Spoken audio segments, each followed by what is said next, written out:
শুধু তাই নয়, বাংলাদেশের আইন রক্ষায় এখন চ্যালেঞ্জ ইউনূসের। আন্তর্জাতিক সম্মেলনে মোহাম্মদ ইউনূসের সাক্ষাৎকার, সেই অসহতাই ফুটে উঠেছে। দেশে আইন শৃঙ্খলা রক্ষায় প্রধান চ্যালেঞ্জ বলে দাবি তদারকি সরকারের প্রধানের।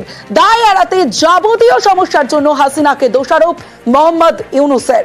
পালা বদলের পর দেশ ঘুরে দাঁড়াচ্ছে বলেও দাবি ইউনূসের। বাংলাদেশে ডিসেম্বরে ফের ভোটের আশ্বাস মোহাম্মদ ইউনূসের।